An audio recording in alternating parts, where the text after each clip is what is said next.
Once convicted and sent to death row, it is often a long and exhausting process before one is actually executed. Appeals, political sentiment, and abstaining all play a role in the delay of a convicted monster being put to death. The process can be seen as unnecessarily cruel, as inmates often claim they have repented, feel remorseful, and full of regret for their actions. They can often be convicted at a young age with mental illness and in a time where laws and policing techniques were less than favorable. The average time on death row in the US is 18.9 years. In this video, we look at the top 5 visitors to death row who spent the least amount of time.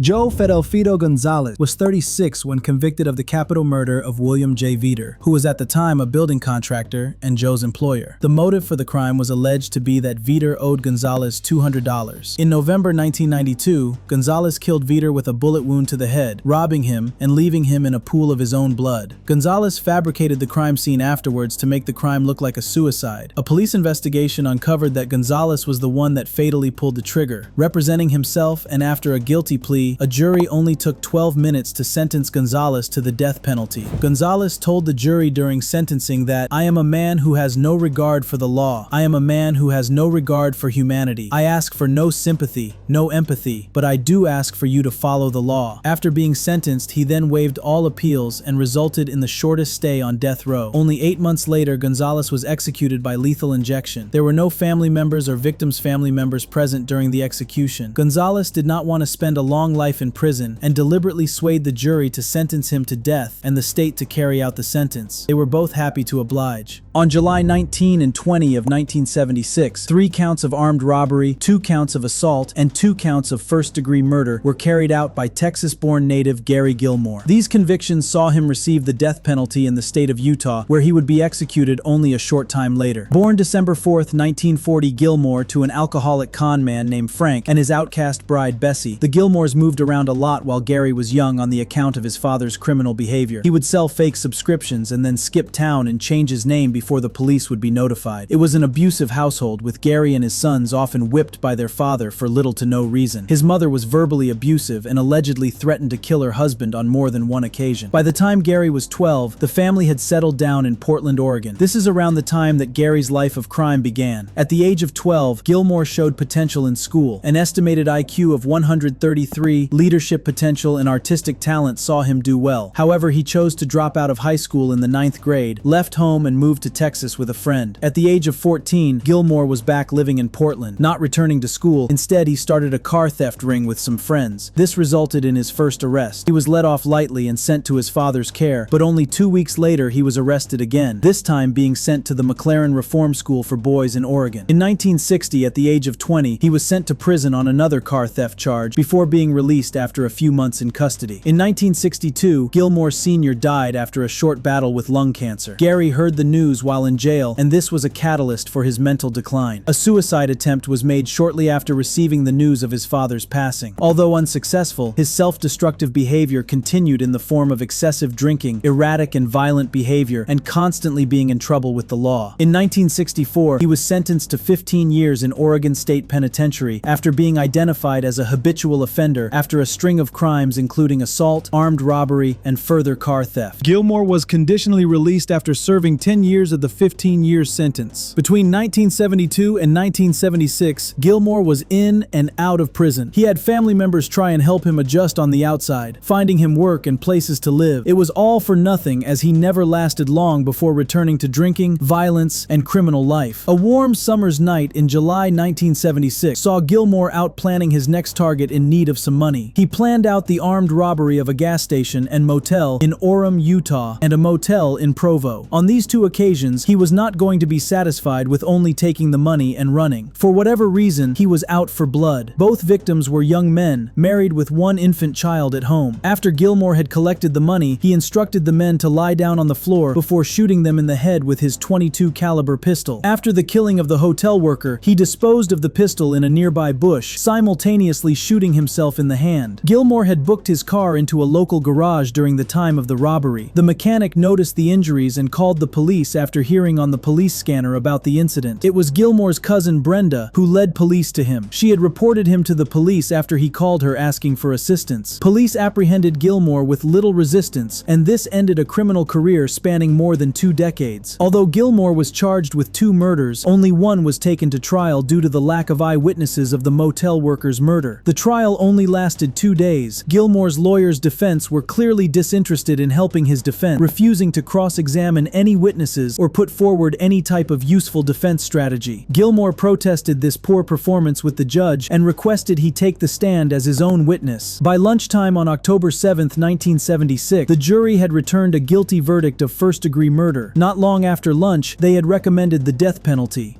Gilmore had waived his rights to appeal and wished to have the sentence completed as soon as possible. Although against his wishes, his mother as well as the American Civil Liberties Union sued for a stay of execution. Gilmore made a suicide attempt after the first stay was granted. Another 2 stays were granted, and Gilmore attempted suicide once more. It was 3 months and 10 days after being sentenced to the death penalty that Gilmore met his fate through a firing squad in the state of Utah. Gilmore was the first person in over 10 years to be executed in the United States. His short time on death row holds the record for the shortest time served before execution. During his time on death row, Gilmore commented on the efforts of the ACLA. "But out, this is my life and this is my death. It's been sanctioned by the courts that I die, and I accept that." Gilmore's last words before his execution are recorded as, "Let's do it." 40-year-old Huntsville man Stephen Renfro woke up one morning in August 1996 and consumed 70 reported doses of Valium alongside alcohol. In a premeditated attack, he armed himself with 4 guns, including an assault rifle and 500 rounds of ammunition. Renfro, knowing his targets, dressed himself in camouflage and blackened his face before engaging in a series of violent shootings, killing 3 and wounding 1. His actions would see him face the death penalty and serve a very short stint on death row compared to the average 18+ years usually spent waiting for execution. Renfro was middle-aged, reportedly unemployed with a drinking problem, lower than average IQ, and no high school education. He lived in a trailer park with his partner Rena and his aunt Rose. Although their home was relatively peaceful, it was scattered with loud, aggressive acts of domestic violence, expected to be the result of Renfro's drinking that was said to make him extremely aggressive. Renfro had some clear issues and a history of alcohol-fueled violence. He was unable to cope with it and one day decided to commit a heinous act of violence. We can't know for sure what ignited this kind of reaction, but it ended in the deaths of 3, whose families and friends would be affected forever. Renfro's victims were his partner Rena, Aunt Rose, and his neighbor, 40-year-old George Counts. Counts was an acquaintance of Renfro, and it is alleged that he was also killed due to Renfro suspecting an affair had taken place between him and his girlfriend. Renfro sprayed close to 150 bullets into the side of Counts' trailer, resulting in his death. While on trial, Renfro requested the jury give him the death penalty. The judge and jury found him guilty of capital murder and sentenced him to death. The jury, without hesitation, honored the request once given the opportunity. While in prison, at no request of Renfro, activist groups lobbied for his sentence to be reduced to life in prison instead of the death penalty. The campaign fell on deaf ears as while in custody, he refused to speak with the media and forfeited his right to any appeals, also requesting that the execution be carried out as soon as possible. Rick Barry, a high school classmate and friend, thought refusing appeals and trying to fast-track the execution was Renfro was trying to atone for what he had done. Barry was able to share moments with Renfro not long before he died and agreed he needed to have the sentence carried out. From the time of sentencing, Renfro spent 263 days in custody before being executed by way of lethal injection. A short time on death row in California is very different to a short time in Texas. This next individual is the shortest death row inmate in California's history since its reinstatement of the death penalty in 1976. Born January 15, 1953 in Fort Bragg, North Carolina, Robert Alton Harris shares a similar story to others in prison. Born into a family with 2 alcoholic parents, an abusive father who had spent time in prison on 2 separate occasions for sexually assaulting his daughters, he had suspected fetal alcohol syndrome and was born 2 months premature. The odds were stacked against Harris from the beginning. Robert Harris's criminal career started at a young age. Abused from a young age, he found himself away from the house, having run-ins with the police as young as 10. His first arrest that placed him in juvenile detention was for stealing a car at the age of 13. At the age of 14, his mother had abandoned him, and he found himself himself placed again in juvenile detention for another car theft. After his release, he appeared to be on the straight and narrow, finding work and marrying and having a son. This was short-lived. In 1975, he was arrested again, this time for manslaughter, and sent to prison. He would spend almost 3 years in prison before being paroled in 1978. On July 5, 1978, two unsuspecting 16-year-old boys were out for a drive. Harris and his younger brother commandeered the car and ordered the boys to drive them to a remote area. The plan of the Harris brothers was to use the stolen car as their getaway car for a bank robbery job they had planned later in the day. The boys, John Majewski and Michael Baker, were murdered by the brothers. The brothers were arrested only an hour later after robbing the bank. They were charged with robbery, assault, burglary, murder, and kidnapping. The arresting officer, Steve Baker, did not know it at the time, but he was arresting the men who had murdered his son. On March 6, 1979, Harris was convicted and sentenced to death. During his trial, information came out about other horrendous acts he had committed while in prison. In an unprovoked attack, he had killed fellow inmate James Wheeler and raped another inmate. Harris's younger brother was convicted of bank robbery and car theft and released after 6 years in prison. In the years after Harris was sentenced to the death penalty, he used the appeal process to try and reduce his sentence. Multiple stays of execution, Supreme Court appeals, Ninth Circuit appeals, and lawsuits against the state saw a time lapse of 13 years and 1 month before Harris was finally executed. Harris was serving his sentence in the infamous San Quentin when he was taken to the gas chamber to be put to death. 13 years and 1 month in California is not long to wait for the penalty, as this still remains as the shortest time on death row in the state since 1976. Do you think childhood trauma should excuse the death penalty for a man like Harris? Let me know in the comments. The last person on our list, but by far the worst offender, was a man named William George Bonan, nicknamed the Freeway Killer. Bonan's crimes included murder, rape, torture, and mayhem, all committed against young men and boys aged between 12 and 19 years old in the state of California. A perverted serial killer and rapist destined for a special place in hell. For those who are in favor of the death penalty, it is truly infuriating how this monster was kept alive for so long after being sentenced to death not once, but 5 times for the heinous crimes he committed. Bonan was born January 8, 1947. He was an American serial killer and sex offender who raped, tortured, and murdered young men and boys between 1968 and 1980 in Southern California. He was convicted of 14 murders, but he confessed to 21 and is suspected of even more. He would lure his victims into his van under the pretense of having consensual sex, often using accomplices to assist with the crimes and attract victims. He would target mentally compromised individuals to assist with the crimes. His target victims were young boys and teenagers. He became known as the Freeway Killer because most of his victims' bodies were discovered beside freeways. On January 8, 1947, the second of 3 sons to Robert Leonard Bonan Sr. and Alice Dorothy Coate. Both parents were alcoholics, and his father an ill-tempered World War II veteran who physically abused his wife and children. His mother suffered from severe mood swings and frequented a bingo parlor while her sons remained unattended. The childhood of Bonan was disturbing, harsh, brutal, and could potentially explain the path he took in life. He was physically abused at home, at school, inside juvenile detention. He was also suspected to be molested by his grandfather, sexually assaulted by an older boy while in a Catholic convent, and molested by a male counselor while in juvenile detention. Bonan experienced all these horrors before the age of 12. All life experiences to this point were tragic and brutal, with none around to help or guide him to be a positive member of society. During his adolescent age, Bonan showed some ability in math and science, but struggled with other classes. He was remembered as a social outcast and did not form any friendships while in school. By his teenage years, Bonan held an intense interest in pedophilia, but kept his emerging feelings a secret. His pederasty became the basis of conflict with his mother, leading to frequent arguments. He rarely attempted to interact with girls, but started dating a girl named Linda to appease his mother. His younger brother accused him of fondling him while they shared a bedroom. Subsidized dropping out of high school in 1966, Bonan molested several neighborhood children. His mother reportedly refused to acknowledge these acts or his escalating antisocial behavior, but frequently worried he would be arrested. Eventually, he was evicted from his family home. Bonan, with the support and encouragement from his mother, joined the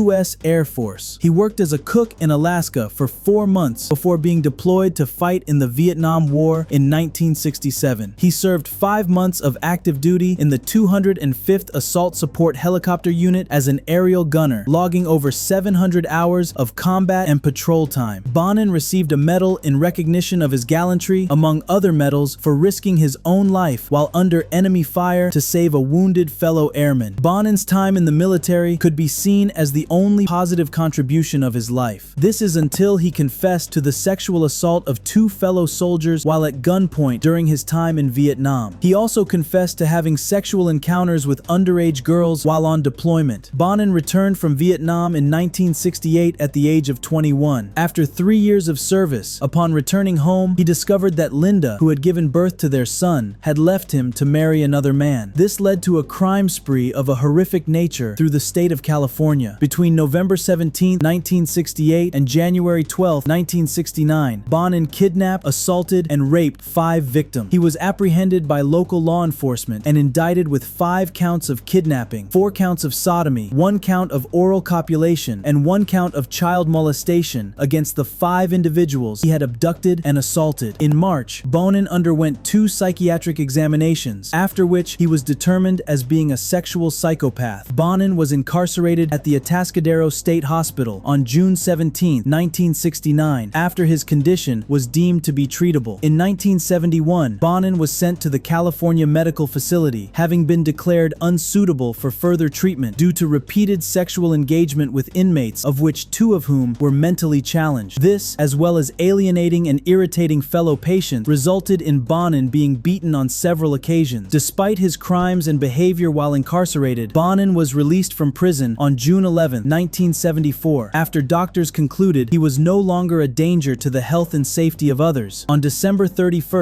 1975, Bonan was charged with 2 more assaults and sentenced to between 1 and 15 years in prison. Bonan was released from detention on October 11, 1978, with 18 months supervised probation. Yet another mistake by the judicial system. Between May 1979 and June 1980, Bonan and his varied accomplices would kidnap, rape, and murder 14 confirmed victims. Law enforcement were looking for a serial rapist and murderer. They began surveilling Bonan on the evening of June 2nd. On June 11th, plainclothed police observed Bonan driving throughout Hollywood, unsuccessfully attempting to lure 5 separate boys into his van, before succeeding in luring one. The police followed Bonan until he parked at a service station close to the Hollywood freeway, then discreetly approached the vehicle. Upon hearing screams and banging sounds coming from inside the van, the officers forced their way inside. They discovered Bonan raping 17-year-old Orange County runaway, whom he had handcuffed and bound. On December 28, the jury formally began their deliberation. On January 6, 1982, they convicted Bonan of 10 of the murders for which he was tried. Later, the prosecution and defense made alternate pleas for the actual sentence the jury should decide. The prosecutor recommended the death penalty, while the defense wanted life imprisonment. In February, Bonan was sentenced to death by the gas chamber at San Quentin. 1983 saw Bonan on trial again for the murder of 4 additional victims. For these, he was sentenced to the death penalty for each of the crimes. Bonan filed numerous appeals against his convictions and sentencing, citing issues such as jury prejudice, the potential of jury inflammation via listening to numerous victim impact statements. In the end, after 14 years from his first death sentence, Bonan was executed by lethal injection inside the gas chamber at San Quentin State Prison on February 23, 1996. Bonan completed an interview just before his death, taking no responsibility for his actions and disagreeing with his penalty. He said he had made peace with the outcome, and his only life regret was not pursuing his professional bowling career.